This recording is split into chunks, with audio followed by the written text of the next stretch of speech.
ഈ കാലഘട്ടത്തിൽ വളരെ പ്രാധാന്യത്തോടുകൂടി പഠിപ്പിക്കേണ്ട വിഷയങ്ങളിലൊന്നാണിത്. പ്രത്യേകിച്ച് നിരീശ്വരവാദികൾ, അല്ലാഹു സുബ്ഹാനഹു വ തആലയെ നിഷേധിക്കുന്നവർ, തങ്ങളുടെ ദേഹേച്ഛകൾ, തോന്നിവാസങ്ങൾ അതനുസരിച്ച് ജീവിക്കാൻ ആഗ്രഹിക്കുന്നവർ, അവർ അവരുടെ വാദങ്ങൾ വ്യാപകമായി പ്രചരിപ്പിച്ചു കൊണ്ടിരിക്കുന്ന ഈ കാലഘട്ടത്തിൽ എന്തുകൊണ്ടും നമ്മൾ പഠിച്ചുകൊണ്ടിരിക്കേണ്ട വിഷയങ്ങളിലൊന്നാണ് അല്ലാഹു സുബ്ഹാനഹു വ തആല ഉണ്ട് എന്നതിനുള്ള തെളിവുകൾ എന്താണ്. അല്ലാഹു സുബ്ഹാനഹു വ തആല അവൻ്റെ അസ്തിത്വം ബോധ്യപ്പെടുത്തുന്ന, ഈ പ്രപഞ്ചത്തെ സൃഷ്ടിച്ച ഒരു സൃഷ്ടാവുണ്ട് എന്ന കാര്യം മനസ്സിലാക്കി നൽകുന്ന തെളിവുകൾ ധാരാളമുണ്ട്. അല്ല, ഒരു നിലക്ക് പറഞ്ഞാൽ പ്രപഞ്ചത്തിൽ ഏതൊരു വസ്തുവുണ്ടോ അതെല്ലാം അല്ലാഹു സുബ്ഹാനഹു വ തആല അവനെക്കുറിച്ച് അറിയിക്കുന്നുണ്ട്, അവൻ്റെ പൂർണ്ണതയെക്കുറിച്ച് ബോധ്യപ്പെടുത്തുന്നുണ്ട്, അവൻ്റെ അറിവിനെക്കുറിച്ചും അവൻ അങ്ങേയറ്റം യുക്തിമാനാണ് എന്നതിനെക്കുറിച്ചും നമുക്ക് മനസ്സിലാക്കി തരുന്നുണ്ട്. എന്നാൽ പണ്ഡിതന്മാർ, ഉലമാക്കൾ അല്ലാഹു സുബ്ഹാനഹു വ തആല ഉണ്ട് എന്ന് അറിയിക്കുന്ന പ്രധാനപ്പെട്ട നാല് തെളിവുകൾ അവർ പറഞ്ഞിട്ടുണ്ട്. അതിലൊന്നാമത്തേത് ദലീലുൽ അഖ്ലി, മനുഷ്യൻ്റെ ബുദ്ധിയാണ്. മനുഷ്യൻ്റെ ബുദ്ധി അല്ലാഹു സുബ്ഹാനഹു വ തആല ഉണ്ട് എന്ന് സംശയമില്ലാതെ അംഗീകരിക്കുന്നുണ്ട്. രണ്ടാമത്തേത് ദലീലുൽ ഫിത്രി, മനുഷ്യൻ്റെ പ്രകൃതമാണ്. അല്ലാഹു സുബ്ഹാനഹു വ തആല അവനെ സൃഷ്ടിച്ചിരിക്കുന്നത് അല്ലാഹു ഉണ്ട് എന്ന കാര്യം ബോധ്യപ്പെടുത്തുന്ന, അത് അംഗീകരിക്കാൻ കഴിയുന്ന മനസ്സുമായി കൊണ്ടാണ്, അതിലേക്ക് ചാഞ്ഞു നിൽക്കുന്ന ഹൃദയവുമായി കൊണ്ടാണ്. മൂന്നാമത്തേത് അദ്ദലീലു ശർഈ, മതപരമായ തെളിവുകളാണ്. അല്ലാഹു സുബ്ഹാനഹു വ തആല അവൻ്റെ ദീനിൽ അവതരിപ്പിച്ച തെളിവുകളാണ്. നാലാമത്തേത് അദ്ദലീലുൽ ഹിസ്സി, മനുഷ്യർക്ക് അവരുടെ അനുഭവങ്ങളിലൂടെ ബോധ്യപ്പെട്ട തെളിവുകളാണ്. 4 തെളിവുകൾ. ഒന്ന് ബുദ്ധിപരമായത്, 2 അവൻ്റെ പ്രകൃതിയിൽ അല്ലാഹു സുബ്ഹാനഹു വ തആല നിശ്ചയിച്ചിട്ടുള്ളത്, 3 അല്ലാഹുവിൻ്റെ ദീൻ അതിലൂടെ അറിയിക്കുന്ന തെളിവുകൾ, 4മത്തേത് അവൻ്റെ അനുഭവങ്ങളിൽ നിന്ന് മനസ്സിലാക്കാവുന്ന തെളിവുകൾ. ഈ 4 കാര്യങ്ങളും സഹോദരങ്ങളെ, ഓരോരുത്തരും അവക്ക് കീഴിൽ വരുന്ന തെളിവുകൾ ചിന്തിക്കുകയാണ് എങ്കിൽ അനേകം അവന് കണ്ടെത്താൻ സാധിക്കും. ഒരു മുസ്ലിമിനെ സംബന്ധിച്ചിടത്തോളം അവനെ ബാധിക്കാവുന്ന ന്യൂനതകളിലൊന്നാണ്, ചില ആളുകൾ ചിലപ്പോൾ വിളിച്ചു ചോദിക്കാറുണ്ട്, അല്ലാഹു ഉണ്ട് എന്നതിനുള്ള തെളിവെന്താണ്, അല്ലാഹു സുബ്ഹാനഹു വ തആല ഉണ്ട് എന്നതിനുള്ള തെളിവെന്താണ്. അതിനെക്കുറിച്ച് അവൻ ചിന്തിക്കാതിരിക്കുക എന്നത്, അവൻ മുസ്ലിം ആയതിനു ശേഷം, അവൻ അല്ലാഹുവിൻ്റെ ദീൻ പാലിക്കുന്ന ആളായതിനു ശേഷം, നിസ്കരിക്കുന്നതിന് ശേഷം എന്താണ് റബ്ബുണ്ട് എന്നതിനുള്ള തെളിവ്, ഒരു തെളിവ് പോലും അവൻ്റെ ഹൃദയത്തെ സമാധാനിപ്പിക്കുന്നതായി കണ്ടെത്താൻ കഴിയുന്നില്ല എങ്കിൽ അവൻ തൻ്റെ ദീൻ അതിനെ വളരെ നിസ്സാരമാക്കി കാണുന്നുണ്ട് എന്നാണ് അതിൻ്റെ അർത്ഥം. ഈ 4 തെളിവുകളും ചുരുങ്ങിയ രൂപത്തിൽ നമുക്ക് വിവരിക്കാം. ഒന്നാമത്തേത് അദ്ദലീലുൽ അഖ്ലി, ബുദ്ധിപരമായ തെളിവാണ്. അല്ലാഹു സുബ്ഹാനഹു വ തആല ഉണ്ട് എന്നതിന് ഏറ്റവും ശക്തമായ തെളിവ് മനുഷ്യൻ്റെ ബുദ്ധിയിലൂടെ തന്നെ അവന് ലഭിക്കുന്നതാണ്. എന്തിനധികം, ചെറിയ കുട്ടികൾ അവരുടെ ബുദ്ധിയിൽ വരെ അല്ലാഹു സുബ്ഹാനഹു വ തആല ഉണ്ട് എന്ന് അറിയിക്കുന്ന ഈ ബുദ്ധിപരമായ തെളിവിൻ്റെ അടയാളങ്ങൾ നിങ്ങൾക്ക് കാണാൻ സാധിക്കും. കാരണം മനുഷ്യൻ്റെ ബുദ്ധി ഏതൊരു പ്രവൃത്തി കാണുന്നുണ്ട് എങ്കിലും അത് ചെയ്ത ഒരാൾ അതിനു പിന്നിലുണ്ട് എന്ന് അംഗീകരിക്കുന്ന ബുദ്ധിയാണ്. അതില്ലാതെ അവന് ചിന്തിക്കാൻ സാധിക്കുകയില്ല. എന്തൊരനക്കമുണ്ടായാലും അത് അനക്കിയ ഒരാൾ വേണം, അതിനൊരു കാരണം വേണം. എന്തൊരു ശബ്ദമുണ്ടായാലും അത് പുറപ്പെടുവിപ്പിച്ച ഒരാൾ വേണം. അത് മനുഷ്യൻ്റെ കേവല ബുദ്ധിയാണ്. എന്തൊരു വിഷയമുണ്ടാകട്ടെ അതിന് പിന്നിലൊരു കാരണമുണ്ടായിരിക്കണം. ചെറിയ കുട്ടികളെ നിങ്ങൾ ശ്രദ്ധിച്ചിട്ടില്ലേ? അവരുടെ പിന്നിൽ നിന്ന് ഒന്ന് കൈകൊട്ടിയാൽ, ഒരു ശബ്ദമുണ്ടാക്കിയാൽ അവർ തിരിഞ്ഞു നോക്കും. ആരാണ് ശബ്ദമുണ്ടാക്കിയത് എന്നറിയുന്നതിന് വേണ്ടി. കുട്ടികളെ നമ്മൾ യൂണിവേഴ്സിറ്റിയിൽ പോയി പഠിപ്പിച്ചിട്ടുണ്ടോ ഒരു ശബ്ദമുണ്ടായാൽ അത് ഉണ്ടാക്കുന്ന ഒരാൾ ഉണ്ടായിരിക്കുമെന്ന്? ആരെങ്കിലും പറഞ്ഞു കൊടുത്തിട്ടുണ്ടോ? ഇല്ല. ഒരു പ്രവൃത്തി ഉണ്ടായാൽ അത് ചെയ്യുന്ന ഒരു കർത്താവ് ഉണ്ടായിരിക്കും എന്ന ബുദ്ധിപരമായ തെളിവുകൾ കുട്ടികളെ പഠിപ്പിച്ചതിന് ശേഷമാണ് അവർ തിരിഞ്ഞു നോക്കുന്നത്. അല്ല, ആ കുട്ടിക്ക് ഒരു വാക്ക് പോലും പറയാൻ സാധിക്കുന്നതിന് മുൻപ് അതിനറിയാം ഒരു ശബ്ദമുണ്ടായാൽ അത് ഉണ്ടാക്കുന്ന ഒരാളുണ്ടായിരിക്കും. വെറുതെ പ്രപഞ്ചത്തിൽ ഒരു ശബ്ദമുണ്ടാവുകയില്ല എന്ന് കുട്ടികൾക്കറിയാം. ഏതൊരു പ്രവൃത്തിക്കു പിന്നിലും അതിലൊരാളുണ്ടായിരിക്കും എന്ന് അവന് ബോധ്യമുണ്ട്. അതുകൊണ്ട് ശബ്ദം ഉണ്ടാക്കിയിട്ട് കുട്ടി തിരിഞ്ഞു നോക്കിയില്ല, അതിന് ചെവിക്കെന്തോ പ്രശ്നമുണ്ട് എന്ന് ആളുകൾ മനസ്സിലാക്കുന്നത് എന്തുകൊണ്ടാണ്? ഈ ബുദ്ധി കുട്ടിക്ക് നൽകപ്പെട്ടിട്ടുണ്ട് എന്ന് അറിയുന്നത് കൊണ്ടാണ്. ഈ പ്രപഞ്ചമെല്ലാം യാദൃശ്ചികമായി വെറുതെ അങ്ങുണ്ടായതാണ്, ഒന്നുമില്ലാതെ ഒരു ദിവസം പെട്ടെന്ന് വെറുതെ അങ്ങ് ഉണ്ടായിപ്പോയതാണ് എന്നു പറയുന്ന ഒരു വ്യക്തി, അയാളൊരു വഴിയിലൂടെ ഇരുട്ടത്ത് അങ്ങനെ നടന്നു പോവാൻ, പിന്നിൽ നിന്നൊരു ശബ്ദം കേട്ടു, തിരിഞ്ഞു നോക്കി, ഒന്നും കാണാനില്ല. ഏതെങ്കിലും ഒരു മനുഷ്യന് വിചാരിക്കും ഈ പ്രപഞ്ചം തന്നെ വെറുതെ ഉണ്ടായി, ഇതിൻ്റെ ഉള്ളിൽ ഒരു ഒച്ച അങ്ങ് വെറുതെ ഉണ്ടായാൽ എന്താണ് എന്ന് വിചാരിച്ചാൽ തിരിഞ്ഞു നടന്നു പോവും. ഇക്കണ്ട പ്രപഞ്ചമെല്ലാം വെറുതെ ഉണ്ടായി എങ്കിൽ എന്തുകൊണ്ടൊരു ചെറിയ ശബ്ദം വെറുതെ ഉണ്ടായിക്കൂടാ? ഇതെല്ലാം കേവല യാദൃശ്ചികതയായിരുന്നു എങ്കിൽ ഇതിനുള്ളിൽ നടക്കുന്നത് മുഴുവൻ യാദൃശ്ചികതയാകേണ്ടതായിരുന്നു. ഇത് കേവല ബുദ്ധിയാണ്. അതുകൊണ്ടാണ് അൽ ഇമാം അബു ഹനീഫ റഹിമഹുല്ലാഹ് അദ്ദേഹത്തിൻ്റെ ചരിത്രത്തിൽ പറയപ്പെടുന്ന ഒരു കഥയുണ്ട്. ചില ആളുകൾ അദ്ദേഹത്തിൻ്റെ അരികിൽ വന്നുകൊണ്ട് പറഞ്ഞു, ഈ പ്രപഞ്ചത്തിനൊരു സൃഷ്ടാവില്ല എന്നാണ് ഞങ്ങൾ വിശ്വസിക്കുന്നത്. ഈ വിഷയത്തിൽ നിങ്ങളുമായി ഒരു വാദപ്രതിവാദം നടത്താൻ ഞങ്ങൾ തയ്യാറാണ്. അദ്ദേഹം പറഞ്ഞു, ശരി, വാദപ്രതിവാദം നടത്താം. അങ്ങനെ അവർ സമയം നിശ്ചയിച്ചു, ദിവസം നിശ്ചയിച്ചു, ഇന്ന സമയത്ത് ഇന്ന സ്ഥലത്ത് എത്തിച്ചേരണം. സമയം വന്നെത്തി, ആളുകൾ കാത്തു നിൽക്കുകയാണ്. അബൂ ഹനീഫയെ കാണാനില്ല. കുറച്ചു സമയം കഴിഞ്ഞപ്പോൾ അദ്ദേഹം കിതച്ചുകൊണ്ടുവരുന്നു. ആളുകൾ ചോദിച്ചു, നിങ്ങൾ എന്താണ് വൈകാൻ കാരണം? അദ്ദേഹം പറഞ്ഞു, ഞാൻ വരുന്ന വഴിക്ക് ഒരു പുഴയുണ്ട്. ആ പുഴയുടെ കരയിലെത്തിയപ്പോൾ അവിടെ ആ പുഴ കടക്കാൻ ഒരു തോണിയോ മറ്റോ ഇല്ല. അപ്പോൾ ഇങ്ങോട്ട് കടക്കാൻ എന്താണ് വഴി എന്ന് ഞാനിങ്ങനെ ആലോചിച്ച് നിൽക്കുമ്പോൾ എവിടെ നിന്നാണെന്ന് അറിയില്ല, കുറേ മരത്തടികൾ ഇങ്ങനെ ഒഴുകി വന്നു. ഈ മരത്തടികളെല്ലാം അതിങ്ങനെ ചേർന്ന് വന്ന് നിന്നു. എവിടെ നിന്നാണെന്ന് അറിയില്ല, കുറേ കയറും കുറേ വള്ളിയുമൊക്കെ ഇങ്ങനെ കൂടിച്ചേർന്ന് വന്നു. അതെല്ലാം ഈ മരത്തടികൾ അങ്ങ് വരിഞ്ഞു കെട്ടി, സ്വയം തന്നെ വരിഞ്ഞു കെട്ടി.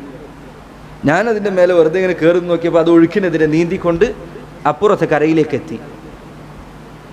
യുക്തിവാദികൾ പറഞ്ഞു, കണ്ട മതവിശ്വാസികൾ, ഇവരെ കറാമത്തിൻ്റെ കഥകളാണിത്, അത്ഭുത സിദ്ധികളുടെ കഥകളാണിത്, അല്ലേ, എന്തൊരു പൊട്ടത്തരമാണ് ഈ പറയുന്നത്,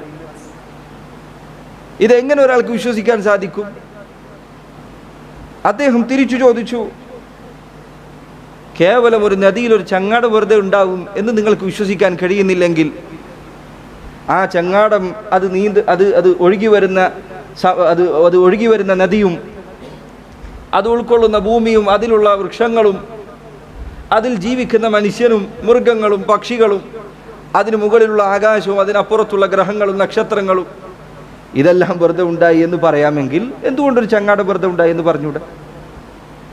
എന്തുകൊണ്ട് പറഞ്ഞുകൂടാ? കേവല ബുദ്ധിയാണിത്. ഒരിക്കൽ ഒരു അറബിയായ, ഒരു ഗ്രാമീണനായ അറബി, അയാളോട് ചില ആളുകൾ ചോദിച്ചു, ബിമ അറഫ്ത റബ്ബക്, നീ എങ്ങനെയാണ് നിന്റെ റബ്ബിനെ മനസ്സിലാക്കിയത്? അള്ളാഹു ഉണ്ട് എന്ന് നിനക്കെന്താ തെളിവ്? അയാൾ ഗ്രാമീണനായ അറബിയാണ്, ഒട്ടകങ്ങളോടൊപ്പം ജീവിക്കുന്നയാളാണ്. അയാൾ പറഞ്ഞു, അൽ ബഅറതു തദുല്ലു അലൽ ബഈർ, മരുഭൂമിയിലൂടെ നടക്കുന്ന സന്ദർഭത്തിൽ ഒട്ടകത്തിൻ്റെ കാഷ്ടം വീണ് കിടക്കുന്നത് കണ്ടാൽ എനിക്ക് മനസ്സിലാവും അവിടെ കൂടെ ഒട്ടകം പോയിട്ടുണ്ട്. വെറുതെ ഒരു ഒട്ടക കാഷ്ടം അവിടെ വീണ് കിടക്കില്ല എന്ന് എനിക്കറിയാം. അതുപോലെ തന്നെ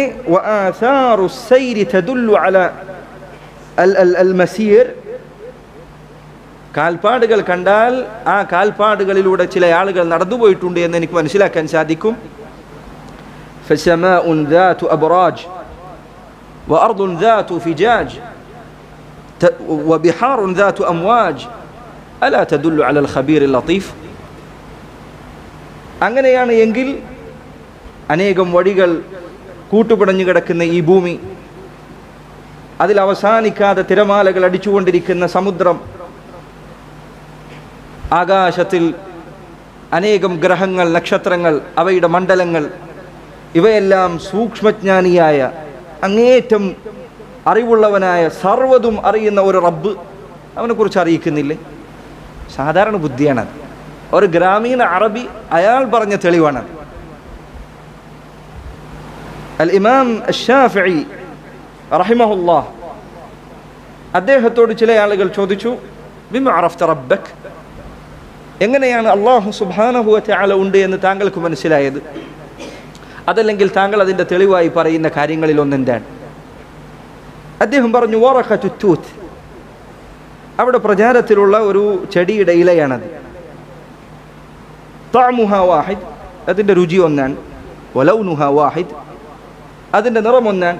വറീഹുഹാ വാഹിദ്, അതിൻ്റെ മണമൊന്നാണ്. രുചിയും നിറവും മണവുമൊക്കെ ഒന്നാണ്.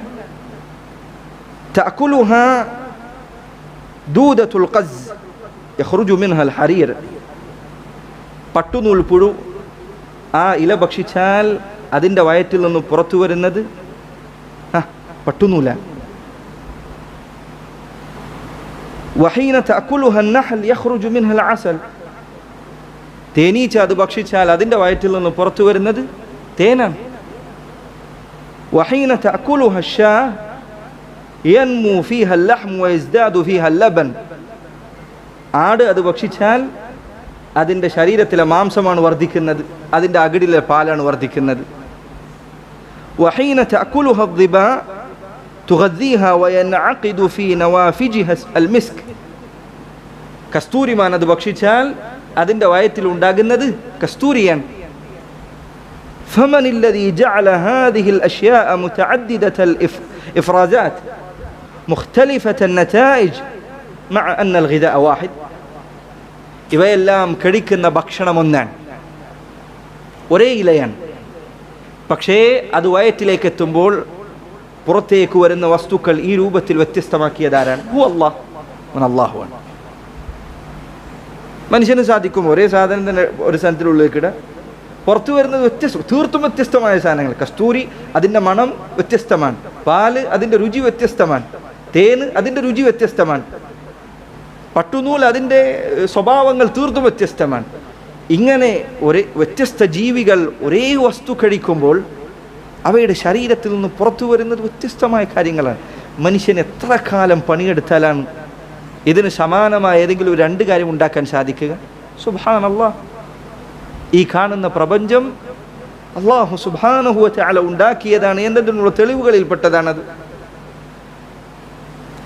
അൽ ഇമാം അഹ്മദ് ഇബ്നു ഹംബൽ റഹിമഹുല്ലാഹ് അദ്ദേഹത്തോട് സമാനമായ ചോദ്യം ഉന്നയിക്കപ്പെട്ടു. അദ്ദേഹം ഒരു ഉദാഹരണം പറഞ്ഞു. അദ്ദേഹം പറഞ്ഞു, ഒരു ഗുഹയുണ്ട്. ആ ഗുഹയുടെ പുറം ഭാഗം അത് ഉറച്ച വെള്ളി കൊണ്ടാണ്, ശക്തിയുള്ള ഉറച്ച പൊട്ടിപ്പോകാത്ത വെള്ളി കൊണ്ടാണ് അതിൻ്റെ പുറംതോടുള്ളത്. അതിൻ്റെ ഉൾഭാഗമാകട്ടെ അവിടെയുള്ളത് ഉരുക്കിയ സ്വർണമാണ്. ആ പുറന്തോടിന്, വെള്ളി കൊണ്ടുള്ള പുറന്തോടിന് ഒരു വാതിലില്ല. അങ്ങനെ ഇരിക്കെ ഒരു ദിവസം അതാ ആ ഗുഹക്കുള്ളിൽ നിന്ന് കേൾവിയും കാഴ്ചയുമുള്ള ഒരു ജീവി പുറത്തിറങ്ങി വരുന്നു. എങ്ങനെയുണ്ട് കേൾക്കുമ്പോൾ? എന്തോരു അത്ഭുത കഥയാണ്. കോഴിമുട്ടയാണത്. കോഴിമുട്ടയുടെ പുറന്തോട് വളരെ ഉറപ്പുള്ളതാണ്. അതിൻ്റെ ഉൾഭാഗം സ്വർണത്തിൻ്റെ നിറമുള്ള വസ്തുവാണ്, ഒലിച്ചിറങ്ങുന്ന വസ്തുവാണ്. കുറച്ചു ദിവസം അതിനു മുകളിൽ കോഴി അടയിരുന്നാൽ അതിനുള്ളിൽ നിന്ന് പുറത്തു വരുന്നത് എന്താണ്? കേൾവിയും കാഴ്ചയുമുള്ള ജീവനുള്ള ഒരു കോഴിക്കുഞ്ഞാൻ. എങ്ങനെയാണ് സംഭവിക്കുന്നത്? സുബ്ഹാനല്ലാഹ്, മനുഷ്യന് സാധിക്കുമോ? ആരാണ് അതിനുള്ളിലേക്ക് അതിനെ പ്രവേശിപ്പിച്ചത്? ആരാണ് അതിനെ ആ രൂപത്തിലേക്ക് മാറ്റിയെടുത്തത്? അല്ലാഹു സുബ്ഹാനഹു വ തആലയാണ്. നോക്കൂ, ഈ പറഞ്ഞ ഫലം പറഞ്ഞിട്ടില്ല എങ്കിൽ, അതൊരു കോഴിമുട്ടയാണ് എന്ന് പറയാതെയാണ് നിങ്ങളിത് കേൾക്കുന്നത് എങ്കിൽ ആളുകൾ പറയും എന്തോ ഒരു അത്ഭുത കഥയാണ് ഈ പറയുന്നത്. അല്ലാഹു സുബ്ഹാനഹു വ തആലയാണ് അതിനെ പടച്ചത്.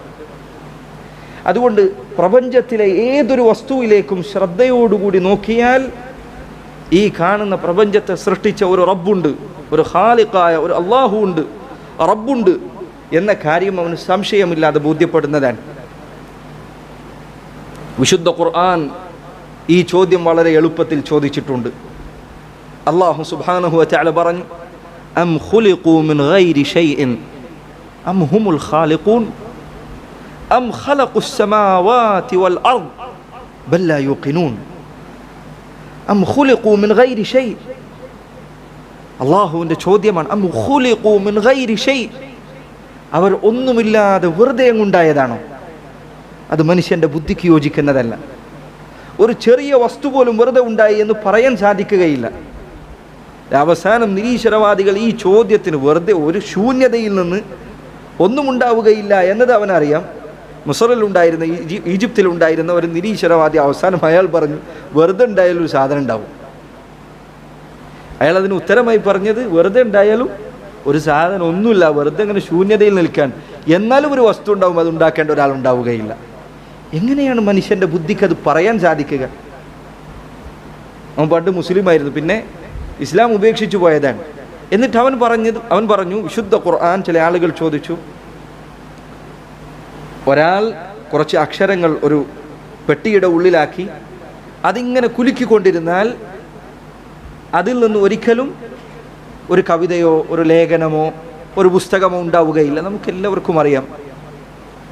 അയാൾ പറഞ്ഞു വിശുദ്ധ ഖുർആനിലെ അക്ഷരങ്ങൾ മുഴുവൻ എടുത്ത് ഒരു പെട്ടിക്കുള്ളിലാക്കി അതിങ്ങനെ മില്യൺ കണക്കിന് തവണ കുലുക്കിയാൽ അതിലേതെങ്കിലും ഒരു തവണ ഖുർആൻ ഉണ്ടാകും. ഈ വലിയ ബുദ്ധി പറഞ്ഞ മനുഷ്യൻ അവസാനം അയാൾ ജീവിതം എനിക്ക് മടുത്തു എന്ന് പറഞ്ഞ് കപ്പലിൽ നിന്ന് ചാടി അവസാനം ആത്മഹത്യ ചെയ്തിട്ടാണ് നശിച്ചുപോയത്. അപ്പോൾ സുബ്ഹാനല്ലാഹ്, കേവല ബുദ്ധിയാണിത്. അം ഖുലിഖൂ മിൻ ഗൈരി ഷൈ, വെറുതെ അങ്ങ് അവരുണ്ടായതാണോ? ഈ കാണുന്ന കണ്ണും മൂക്കും ശരീരത്തിലെ ഓരോ അവയവങ്ങളും ഇതങ്ങ് വെറുതെ പടക്കപ്പെട്ടതാണോ? അം ഖുലിഖൂ മിൻ ഗൈരി ഷൈഇൻ അം ഹുമുൽ ഖാലിഖൂൻ, അതല്ല അവർ തന്നെയാണോ അവരെ പടച്ചിരിക്കുന്നത്? അവർ സ്വയം സൃഷ്ടിച്ചതാണോ? അം ഖലഖുസ് സമാവാതി വൽ അർദ, അതല്ല അവരാണോ ആകാശങ്ങളെയും ഭൂമിയെയും സൃഷ്ടിച്ചത്? ബൽ ലാ യൂഖിനൂൻ, എന്നാൽ അവർ ദൃഢവിശ്വാസമില്ലാത്തവരാണ്. അല്ലാഹു സുബ്ഹാനഹു വ തആല അവൻ പറയുന്നു, ഖുതിലൽ ഇൻസാൻ മാ അക്ഫറ മിൻ അയ്യി ഷൈഇൻ ഖലഖഹ മിൻ നുത്ഫത്തിൻ ഖലഖഹു ഫഖദ്ദറ. ഖുതിലൽ ഇൻസാൻ, അല്ലാഹുവിനെ നിഷേധിക്കുന്ന മനുഷ്യൻ അവൻ നാശമടയട്ടെ, അവൻ നശിക്കട്ടെ. മാ അക്ഫറ, അവൻ എത്ര വലിയ നിഷേധിയാണ്. മിൻ അയ്യി ഷൈഇൻ ഖലഖഹ, എന്തിൽ നിന്നാണ് അല്ലാഹു അവനെ സൃഷ്ടിച്ചത്? മിൻ നുത്ഫത്തിൻ ഖലഖഹ, ഒരു ചെറിയ കണ്ണുകൊണ്ട് കാണാൻ പോലും കഴിയാത്ത ഒരു ബീജകണികയിൽ നിന്നാണ് അല്ലാഹു അവനെ പടച്ചിരിക്കുന്നത്. അതിൽ നിന്നാണ് അവൻ ഈ രൂപത്തിലേക്ക് എത്തിച്ചേർന്നത്. എന്നിട്ടാണ് അവൻ ഇത്ര വലിയ നിഷേധിയായി മാറിയത്. അവൻ്റെ തുടക്കം കണ്ടാൽ അറപ്പ് തോന്നുന്ന ഒരു ബീജകണികയിൽ നിന്നാണ്. അതിൽ നിന്നാണ് അവൻ സൃഷ്ടിക്കപ്പെട്ടത്. അല്ലാഹു സുബ്ഹാനഹു വ തആലയാണ് അവനെ രൂപപ്പെടുത്തിയത്. അപ്പോൾ സഹോദരങ്ങളെ, അല്ലാഹു സുബ്ഹാനഹു വ തആല ഉണ്ട് എന്നതിനുള്ള ഏറ്റവും ശക്തമായ തെളിവ് മനുഷ്യൻ്റെ ബുദ്ധിയാണ്. ഒന്നാമത്തെ തെളിവ് അതാണ്. രണ്ടാമത്തേത് അദ്ദലീലുൽ ഫിത്രി, മനുഷ്യൻ്റെ ശുദ്ധ പ്രകൃതിയാണ്. മനുഷ്യൻ്റെ പ്രകൃതം അല്ലാഹു സുബ്ഹാനഹു വ തആല ഉണ്ട് എന്ന് ബോധ്യപ്പെടുത്തുന്ന ശക്തമായ തെളിവാണ്. അതുകൊണ്ടാണ് അല്ലാഹുവിൻ്റെ റസൂൽ സല്ലല്ലാഹു അലൈഹി വസല്ലം അവിടുന്ന് പറഞ്ഞത്, മാ മിൻ മൗലൂദിൻ ഇല്ലാ വയൂലദു അലൽ ഫിത്ര, ഒരു കുട്ടിയും ജനിക്കുന്നില്ല ശുദ്ധ പ്രകൃതിയിലായിക്കൊണ്ടല്ലാതെ. അല്ലാഹു സുബ്ഹാനഹു വ തആല അവനെ പടച്ചിരിക്കുന്നത് അല്ലാഹുവിൽ വിശ്വസിക്കാൻ കഴിയുന്ന, അതിലേക്ക് ചാഞ്ഞു നിൽക്കുന്ന ശുദ്ധമായ ഹൃദയവുമായി കൊണ്ടാണ്. ഫഅബവാഹു യുഹവിദാനിഹി ഔ യുമജ്ജിസാനിഹി ഔ യുനസ്സറാനിഹി, അവൻ്റെ മാതാപിതാക്കളാണ് അവൻ്റെ ശുദ്ധ പ്രകൃതിയെ നശിപ്പിക്കുകയും അവനെ യഹൂദനോ മജൂസിയോ നസ്രാനിയോ ഒക്കെ ആക്കി മാറ്റുകയും ചെയ്യുന്നത്. ഈ ഹദീസ് മനുഷ്യൻ്റെ പ്രകൃതിയിൽ അല്ലാഹു സുബ്ഹാനഹു വ തആല അല്ലാഹു ഉണ്ട് എന്ന കാര്യം അത് ഉറപ്പോടുകൂടി നിശ്ചയിച്ചിട്ടുണ്ട് എന്നതിനുള്ള തെളിവാണ്. നബി സല്ലല്ലാഹു അലൈഹി വസല്ലമയുടെ മറ്റു ചില ഹദീസുകളിൽ കാണാം, അല്ലാഹു സുബ്ഹാനഹു വ തആല പറഞ്ഞിരിക്കുന്നു, ഖലഖ്തു ഇബാദി ഹുനഫാഅ കുല്ലഹും, എൻ്റെ അടിമകളെ മുഴുവൻ ഞാൻ സൃഷ്ടിച്ചിരിക്കുന്നത് ഹുനഫാക്കളായിക്കൊണ്ടാണ്. എന്താണ് ഹനീഫ് എന്നത് നമ്മൾ മുൻപ് വിശദീകരിച്ചതാണ്. അള്ളാഹുവിൻ്റെ ദീനിലേക്ക് ചാഞ്ഞ രൂപത്തിലാണ് മനുഷ്യരെ ഞാൻ സൃഷ്ടിച്ചിരിക്കുന്നത്. ഫജ്താലതുഹുമു ശയാത്തീൻ, പിന്നീട് പിശാചുക്കളാണ് അവരെ ആ മാർഗത്തിൽ നിന്ന് പുറത്തേക്ക് വലിച്ചിട്ടത്. എന്താണ് സഹോദരങ്ങളെ മനുഷ്യൻ്റെ പ്രകൃതത്തിലുണ്ട് എന്ന് പറയുന്ന അല്ലാഹു സുബ്ഹാനഹു വ തആല സൃഷ്ടിച്ച ഈ ശുദ്ധി അത് തിരിച്ചറിയണമെങ്കിൽ ഒരു ചെറിയ കുട്ടി, ആ കുട്ടിയോട് നിങ്ങൾ സത്യം പറയണമെന്ന് പഠിപ്പിച്ചു നോക്കൂ. അത് നന്മയാണ് എന്ന് ആ കുട്ടിക്ക് പെട്ടെന്ന് മനസ്സിലാകും. എന്നാൽ ആ ചെറിയ കുട്ടിയോട് കളവ് പറയണമെന്ന് പഠിപ്പിച്ചു നോക്കൂ, ആ കുട്ടി അത് പ്രയാസകരമായിട്ടാണ് മനസ്സിലാക്കുക. കളവ് പറയുക എന്നത് തെറ്റാണ് എന്ന കുട്ടിക്കറിയാം, സത്യം പറയുക എന്നതാണ് ശരി എന്ന കുട്ടിക്കറിയാം. ആരാണ് കുട്ടിയെ ഇത് പഠിപ്പിച്ചത്? ആരാണ് നന്മയോട് താല്പര്യമുണ്ടാക്കുന്ന, അതിനോട് ചായ്വുണ്ടാക്കുന്ന ഹൃദയവുമായി ആ കുട്ടിയെ ജനിപ്പിച്ചത്? സത്യം അസത്യം എന്നീ പറയുന്ന കാര്യങ്ങളൊക്കെ കണ്ണുകൊണ്ട് കാണാൻ പറ്റുന്ന കാര്യമല്ല, അത് പഠിപ്പിച്ചു കൊടുക്കേണ്ട കാര്യമാണ്. പക്ഷേ ഒരു കുട്ടിയുടെ, ചെറിയ ഒരു കുട്ടി അതിനെ സത്യം പറയണം മോനെ, അതാണ് ശരിയായിട്ടുള്ളത്, കളവ് പറയാൻ പാടില്ല എന്ന് പറയുന്നത് വളരെ എളുപ്പമാണ്. എന്നാൽ വാപ്പ ഏതെങ്കിലും ഒരു തവണ ആദ്യമായി കുട്ടിയോട് മോനെ ഒന്ന് കളവ് പറയും, വാപ്പയോട് ഇല്ല എന്ന് പറയും എന്ന് പറഞ്ഞാൽ കുട്ടിക്കത് പ്രയാസകരമായി അനുഭവപ്പെടും. കളവ് പറയുക എന്നത് ശരിയല്ല എന്നാ കുട്ടിക്കറിയാം. ആരാണ് നന്മയോടുള്ള ഈ ചായ്വ് ഹൃദയത്തിൽ നിശ്ചയിച്ചത്? ഒരാളെ സഹായിക്കണം, പ്രയാസം അനുഭവിക്കുന്ന ഒരാൾക്ക് സഹായം ചെയ്യണം എന്ന് ഒരു കുട്ടിയോട് പറഞ്ഞാൽ ആ കുട്ടിക്കത് സ്വീകരിക്കാൻ എളുപ്പമുള്ളതാണ്, അത് നന്മയാണ് എന്ന് ആ കുട്ടിക്കറിയാം. എന്നാൽ പ്രയാസം അനുഭവിക്കുന്ന ഒരാളെ പോയി 2 അടിയടിച്ചോ എന്ന് പറഞ്ഞാൽ അത് ആ കുട്ടിക്ക് പ്രയാസകരമായി തോന്നും, അത് സ്വീകരിക്കാൻ ബുദ്ധിമുട്ടായി തോന്നും. കുട്ടിക്കറിയാം അത് തിന്മയാണ്, അത് പാടില്ലാത്ത കാര്യമാണ്. എങ്ങനെയാണ് ചെറിയ കുട്ടികളുടെ മനസ്സിൽ നന്മയും തിന്മയും ഈ രൂപത്തിൽ, നന്മയോടുള്ള ചായവും തിന്മയോടുള്ള വെറുപ്പും ഉണ്ടാകുന്നത്?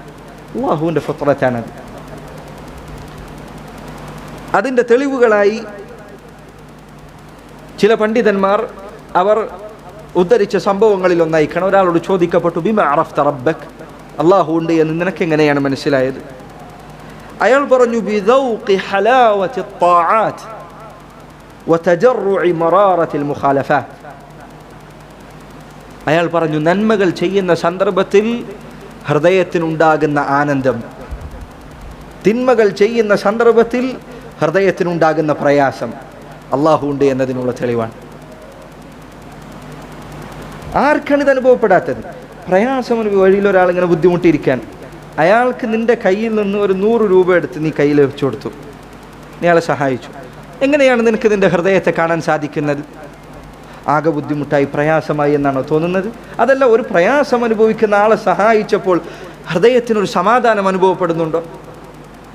വേദനിക്കുന്ന ഒരു മനുഷ്യൻ അയാളുടെ തോളിൽ കൈവച്ച്, ഇല്ല സാരല്ല, ഇൻഷാ അല്ലാഹ് ഇത് മാറിക്കോളും എന്ന് പറയുമ്പോൾ എന്താണ് ഹൃദയത്തിൽ അനുഭവപ്പെടുന്നത്? സ്വസ്ഥതയാണോ, സമാധാനമാണോ, അതല്ല ഭയങ്കര പ്രയാസമാണോ? നന്മകൾ ചെയ്യുമ്പോൾ ഹൃദയത്തിനുണ്ടാകുന്ന ആനന്ദം അത് ഏതൊരാൾക്കും അനുഭവിക്കാൻ കഴിയുന്നതാണ്.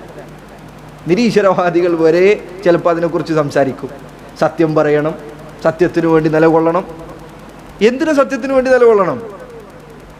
എന്ത് കളവിന് വേണ്ടി നിലകൊണ്ടാൽ എന്താണ് പ്രശ്നം? എന്താണ് അതിനുള്ള ഉത്തരം? എന്താണ്?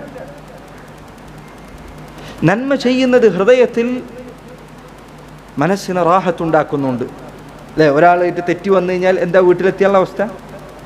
ഇതുവരെ നല്ലപോലെ ബന്ധം നിലനിർത്തിയിരുന്ന ഒരാളുമായിട്ട് തെറ്റിയെന്ന് വിചാരിക്കുക, അങ്ങാടിയിൽ വെച്ച് പ്രശ്നമുണ്ടായി എന്ന് വിചാരിക്കുക, അയാളുമായി സംസാരമുണ്ടായി, വീട്ടിലെത്തിയാൽ എന്താ അവസ്ഥ? ഓ, ഒരാളായിട്ടും തെറ്റിയല്ലോ എന്ന് വിചാരിച്ചിട്ടാണ് ഒരാൾ വീട്ടിലേക്ക് തിരിച്ചു വരുന്നത്? അല്ല, പ്രയാസമാണ്. എന്തുകൊണ്ടാണ് ഒരാളുമായി തെറ്റുമ്പോൾ മനസ്സിന് പ്രയാസമുണ്ടാകുന്നത്? എന്തുകൊണ്ടാണ് ഹൃദയം തിന്മ ചെയ്യുന്ന സന്ദർഭത്തിൽ അതിന് വേദന അനുഭവിക്കുന്നത്? എന്തുകൊണ്ടാണ് നന്മ ചെയ്യുമ്പോൾ അതിന് സമാധാനം അനുഭവിക്കാൻ സാധിക്കുന്നത്? അല്ലാഹു ഉണ്ട് എന്നതിനുള്ള തെളിവാണത്. അല്ലാഹു ഇല്ലായിരുന്നെങ്കിൽ, റബ്ബില്ലായിരുന്നെങ്കിൽ, നന്മ എന്നതിന് എന്തർത്ഥമാണുള്ളത്? തിന്മ എന്നതിന് എന്തർത്ഥമാണുള്ളത്? അതുകൊണ്ട് പണ്ഡിതന്മാർ പറഞ്ഞതായി കാണാം, ഫിത്രത്തിലുള്ള ഈ തെളിവ് അത് ഏറ്റവും ശക്തമായ തെളിവാണ്. അല്ലാഹു സുബ്ഹാനഹു വ തആല ഉണ്ട് എന്ന് ബോധ്യപ്പെടുത്തുന്ന പ്രധാനപ്പെട്ട തെളിവുകളിൽ ഒന്നാണത്. നിരീശ്വരവാദികൾക്ക് പോലും നിഷേധിക്കാൻ കഴിയാത്ത കാര്യമാണത്, അല്ലേ? നിരീശ്വരവാദികൾ പറഞ്ഞുകൊണ്ടിരിക്കുന്ന കാര്യങ്ങളിലൊന്ന് എന്താണ്? നീതി വേണം, സത്യം പുലരണം. എന്തിനാണ് നീതി പുലരുന്നത്? എന്താ നീതി ഉണ്ടായിട്ടില്ലെങ്കിൽ കുഴപ്പം? എന്തതിനൊരു ഉത്തരം എന്താ ഉള്ളത്? മുസ്ലിമിനെ സംബന്ധിച്ചിടത്തോളം നീതി പാലിക്കുക എന്നത് പരലോകത്ത് രക്ഷപ്പെടാൻ ആവശ്യമാണ്. അള്ളാഹുവിൻ്റെ കൽപ്പന അനുസരിക്കലാണ്. ഒരാൾ നീതി ചെയ്തില്ല, എന്താ കുഴപ്പം? അള്ളാഹു ഇല്ല എങ്കിൽ നീതി എന്തിനാണ്? എന്ത് ആവശ്യമാണുള്ളത്? അതുകൊണ്ടാണ് അല്ലേ, ഒരു നിരീശ്വരവാദിയായ ഒരു മനുഷ്യൻ, അയാളെ 2 അടി ഒരാൾ അടിച്ചു വിചാരിക്കുക, നന്നായി 2 മർദ്ദനം, നന്നായി അയാൾ 2 തവണ മർദ്ദിച്ചു എന്ന് വിചാരിക്കുക. അയാൾ തിരിച്ച് നീതി കിട്ടണമെന്ന് ആവശ്യപ്പെടുന്ന സന്ദർഭത്തിൽ അയാൾ തിരിച്ചു പറയാൻ, ഈ പ്രപഞ്ചത്തിൽ കുറച്ച് കെമിക്കലുകൾ കൊണ്ടുണ്ടായ, രാസവസ്തുക്കൾ കൊണ്ടുണ്ടായ 2 ബോഡികൾ മാത്രമാണ് നമ്മൾ. നിനക്ക് 2 അടിയുണ്ട് കിട്ടി, അതിപ്പോൾ എന്താ കുഴപ്പം? എന്തിനാ അതിന് പകരം ചെയ്യുന്നത് എന്ന് തിരിച്ചു ചോദിച്ചാൽ അയാൾ അംഗീകരിക്കുമോ? ഒരിക്കലും അയാൾ അംഗീകരിക്കില്ല. അയാൾക്കറിയാം നീതി കിട്ടണം. അയാളുടേതായ ഒരു സമ്പത്ത് ഒരാൾ കവർന്നെടുത്താൽ എനിക്കത് തിരിച്ചു കിട്ടണമെന്ന് അയാൾ എന്തിനാ ആവശ്യപ്പെടുന്നത്? എന്തുകൊണ്ട് വേറെ ആൾക്ക് എടുത്തുകൂടാ എൻ്റെ സമ്പത്ത്? നീതി എന്നത് അല്ലാഹു സുബ്ഹാനഹു വ തആല മനുഷ്യരുടെ ഹൃദയത്തിൽ ഒരിക്കലും വിട്ടുപിരിയാൻ സാധിക്കാത്ത രൂപത്തിൽ നിശ്ചയിച്ച കാര്യമാണ്. ഒരാളും പഠിപ്പിച്ചിട്ടല്ല അത്. ആരെങ്കിലും സ്കൂൾ പഠിപ്പിച്ചിട്ടാ? നീതിയെക്കുറിച്ചിട്ടും മറ്റൊക്കെ മനുഷ്യൻ്റെ ഹൃദയത്തിൽ ചിന്തയുണ്ടാകും. ചെറിയ കുട്ടിയാണെങ്കിൽ വരെ അല്ലേ, 2 മക്കളുണ്ട്, ഒരുത്തൻ മറ്റൊരുത്തനെ അടിച്ചാൽ ബാപ്പാൻ്റെ അടുത്തേക്ക് വരും, ഉപ്പാബിനെ തല്ലിക്കുന്നു, എനിക്കിതിനൊരു പരിഹാരം ഇപ്പോൾ കാണണം എന്ന് പറഞ്ഞുകൊണ്ട് വരാൻ ആ കുട്ടിയെ പ്രേരിപ്പിക്കുന്നത് എന്താണ്? ഈ നീതിയെക്കുറിച്ചുള്ള ചിന്തയാണ്. അത് ഹൃദയത്തിലുള്ളതാണ്. അല്ലാഹു സുബ്ഹാനഹു വ തആല നിശ്ചയിച്ച ഫിത്രത്താണത്. അതുകൊണ്ട് ഈ ഫിത്രത്ത് മനുഷ്യരുടെ ഹൃദയത്തിൽ നിന്ന് അവർ എത്രയെല്ലാം നിഷേധിച്ചാലും മറച്ചു പിടിക്കാൻ ശ്രമിച്ചാലും ചില സന്ദർഭത്തിൽ അറിയാതെ പുറത്തിയാടും. നമ്മുടെ നാട്ടിൽ തന്നെ നിരീശ്വരവാദികളുടെ നേതാവായിരുന്ന, വലിയ മുഖ്യമന്ത്രിയൊക്കെ ആയിരുന്ന ഒരാൾ, അയാൾക്കെതിരെ വലിയ ഒരു അഴിമതി ആരോപണം ഉണ്ടായപ്പോൾ അയാൾ അറിയാതെ പറഞ്ഞുപോയി, മുകളിൽ ഒരാൾ ഇതെല്ലാം കണ്ടുകൊണ്ടിരിക്കുന്നുണ്ട്. സംസാരത്തിൻ്റെ ഇടയിൽ അറിയാതെ വന്നുപോയതാണ്. അവരുടെ ഹൃദയത്തിൽ നിഷേധിക്കാൻ കഴിയാതെ, അള്ളാഹു ഉണ്ടെന്നും കൂടിയല്ല, അള്ളാഹ് മുകളിലാണെന്നും കൂടി അയാൾ അംഗീകരിക്കുന്നു എന്നുള്ളതാണ്. ആലോചിക്കണം, അത് ഫിത്രത്തിൻ്റെ തെളിവാണ്. അല്ലാഹു സുബ്ഹാനഹു വ തആല മുകളിലുണ്ട് എന്നത് ഹൃദയത്തിലുള്ള കാര്യമാണ്. ശൈഖുൽ ഇസ്ലാം ഇബ്നു തൈമിയ്യ റഹിമഹുല്ലാഹ്, അദ്ദേഹത്തിൻ്റെ അരികിൽ ഒരിക്കൽ ഒരു ജഹ്മിയായ ഒരാൾ വന്നു. അള്ളാഹു മുകളിലാണ് എന്ന് പറയാൻ പാടില്ല എന്നാണ് അയാളുടെ വാദം. ഇയാൾ വന്നിരിക്കുന്നത് ഒരു സഹായം ചെയ്തു കൊടുക്കുന്നതിന് വേണ്ടിയാണ്.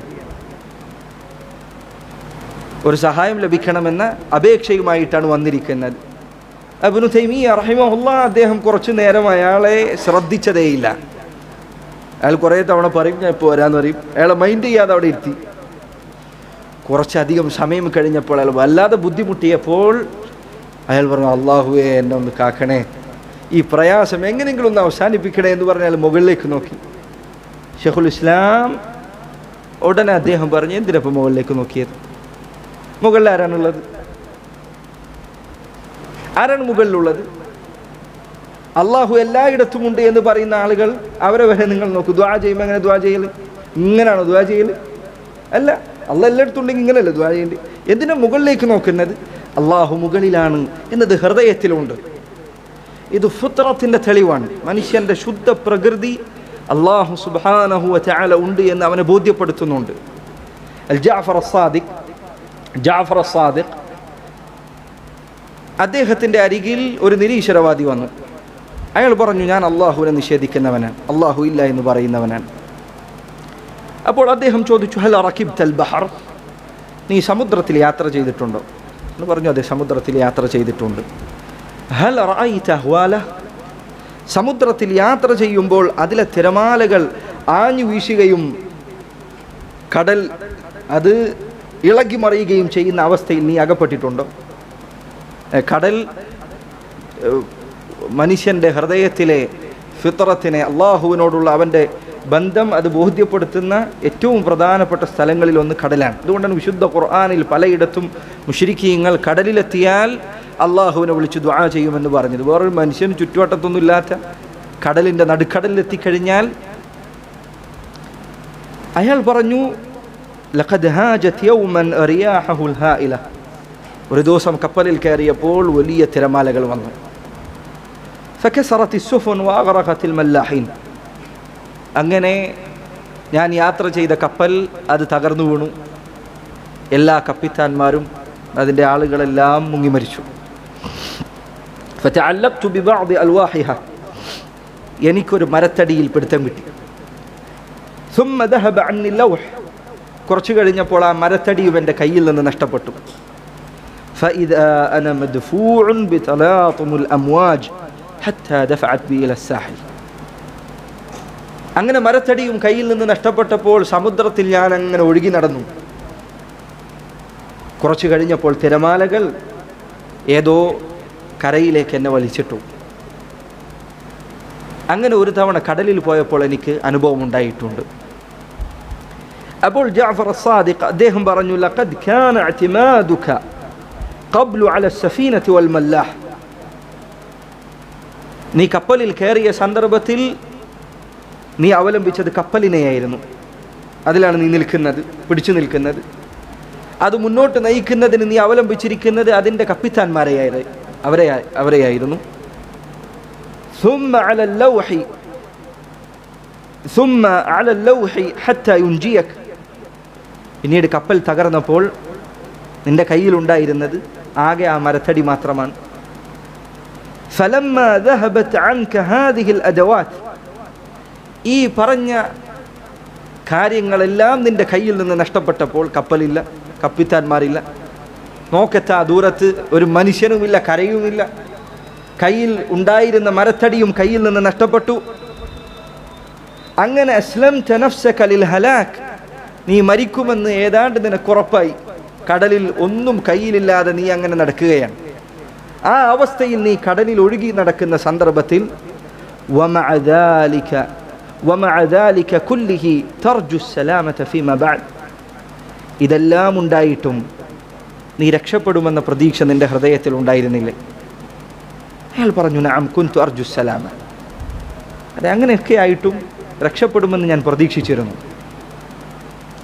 ജഅഫർ സാദിഖ് അദ്ദേഹം പറഞ്ഞു, ഇന്നല്ലാഹ ഹുവല്ലദീ കുൻത തർജു. നീ പ്രതീക്ഷ വച്ചിരുന്നത് അല്ലാഹുവിൻ്റെ മേലെയാണ്.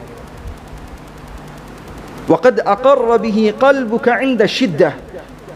പ്രയാസം കടുത്തപ്പോൾ നിന്റെ ഹൃദയം അല്ലാഹുവിനെ അംഗീകരിച്ചിട്ടുണ്ട്. വഇൻ അൻകറഹു ലിസാനുക ഇൻദ നജാ. രക്ഷപ്പെട്ടപ്പോൾ നിന്റെ നാവ് കൊണ്ട് നീ അതിനെ നിഷേധിക്കുന്നുണ്ട് എങ്കിലും നിന്റെ ഹൃദയം കൊണ്ട് നീ അത് അംഗീകരിച്ചിട്ടുണ്ട്. വിശദമായി പറഞ്ഞാൽ, ഒരു മനുഷ്യൻ കപ്പൽ തകർന്ന് കടലിൽ വീണു. അവൻ്റെ കയ്യിലൊരു മരത്തടിയുണ്ട്. മരത്തടിയും കൂടി കയ്യിൽ നിന്ന് പോയി. കണ്ണെത്താ ദൂരത്തോളം ഒരു കരയും കാണാനില്ല. അവനെ സംബന്ധിച്ചിടത്തോളം കൂടുതൽ സാധ്യത എന്താ? മരിക്കുമെന്നാണ്. എന്താ അവൻ മുങ്ങി മരിക്കാത്തത്? എന്താ അവൻ കടലിൻ്റെ ആഴത്തിലേക്ക് പോയി ഞാനങ്ങ് മരിച്ചോട്ടെ എന്ന് പറയാത്തത്? എന്താ അവൻ പിടിച്ചു നിൽക്കുന്നത്? എപ്പോഴെങ്കിലും ഒരു രക്ഷ വരുമെന്ന പ്രതീക്ഷ എന്തിനാണ് ഹൃദയത്തിലൊക്കെ അനുഭവിക്കുന്നത്? എന്തിനാണ് ഇങ്ങനെ ബുദ്ധിമുട്ടുന്നത്? അങ്ങ് മരിച്ചുകൂടെ? മരിച്ചാൽ എന്താണ് സംഭവിക്കാനുള്ളത്?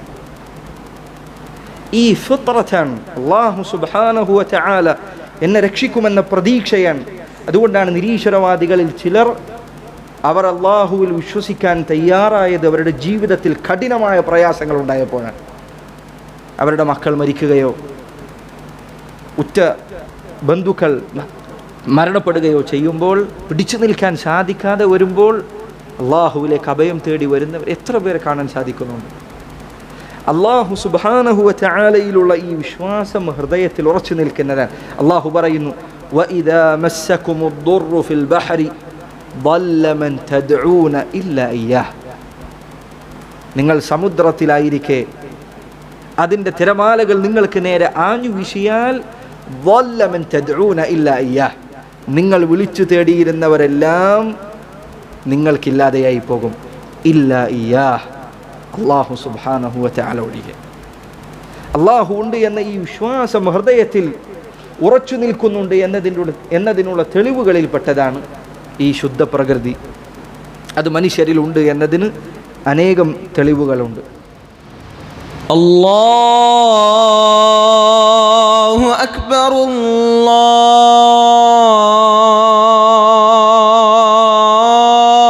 അല്ലാഹു അക്ബർ.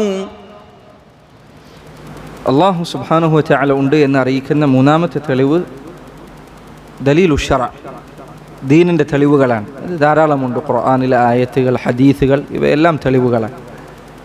നാലാമത്തെ തെളിവ് ദലീലുൽ ഹിസ്, അനുഭവത്തിൻ്റെ അടിസ്ഥാനത്തിൽ ഉണ്ടാകുന്ന തെളിവുകളാണ്. അതിൽ പ്രധാനപ്പെട്ടത് ദുആ ആണ്, പ്രാർത്ഥനകളാണ്. ഏതൊരു മുഅ്മിനോടും ചോദിക്കുക, ഇനിയൊരു വഴിയുമില്ല എന്ന് ബോധ്യപ്പെട്ട സന്ദർഭങ്ങളിൽ അല്ലാഹു സുബ്ഹാനഹു വതആലയോട് അവൻ നടത്തുന്ന ദുആ അത്ഭുതകരമായ രൂപത്തിൽ സ്വീകരിക്കപ്പെടുന്നത് അവന് അനുഭവിച്ചറിയാൻ കഴിയുന്ന കാര്യമാണ്. അവനറിയാം ഇത് അല്ലാഹു സുബ്ഹാനഹു വതആല ഒരുക്കി തന്ന വഴിയാണ്. അതിനപ്പുറത്ത് മറ്റൊരു കാരണവും കണ്ടെത്താൻ കഴിയാത്ത കാര്യങ്ങൾ കണ്ടെത്താൻ കഴിയും. അത് അല്ലാഹു ഉണ്ട് എന്നതിനുള്ള തെളിവുകളിലൊന്നാണ്. അതിൽ നിങ്ങൾക്ക് ബോധ്യപ്പെടാവുന്ന, പലപ്പോഴും പല നാടുകളിലും നിഷേധിക്കാൻ കഴിയാത്ത രൂപത്തിൽ കാണാവുന്ന കാര്യങ്ങളിലൊന്നാണ് മാതാപിതാക്കളുടെ പ്രാർത്ഥന. മാതാപിതാക്കളെ ധിക്കരിക്കുന്ന, അവരോട് ഉപദ്രവങ്ങൾ ചെയ്യുന്ന ആളുകൾ, അവർക്കെതിരെ ഏതെങ്കിലും ഉമ്മയോ ഉപ്പയോ ആരെങ്കിലും എന്തെങ്കിലും ഒരു പ്രത്യേക കാര്യം പ്രാർത്ഥിച്ചാൽ അത് അതുപോലെ തന്നെ സംഭവിക്കുന്ന അനുഭവങ്ങൾ പറയാൻ കഴിയുന്ന ധാരാളം പേരുണ്ട്. എന്തെങ്കിലും വെറുതെ അവൻ നശിക്കണമെന്നല്ല, അവന് ഇന്നത് സംഭവിക്കണമേ എന്ന് പ്രാർത്ഥിച്ചാൽ അതേ കാര്യം തന്നെ അവന് സംഭവിക്കുന്ന എത്രയോ അനുഭവങ്ങൾ ഈ കാര്യങ്ങൾ ശ്രദ്ധിക്കുന്നവർക്ക് കണ്ടെത്താൻ കഴിയും. അല്ലാഹു ഉണ്ട് എന്നതിനുള്ള തെളിവുകളിൽപ്പെട്ട കാര്യമാണത്. അത് നിഷേധിക്കാൻ കഴിയാത്ത തെളിവുകളിലൊന്നാണ്.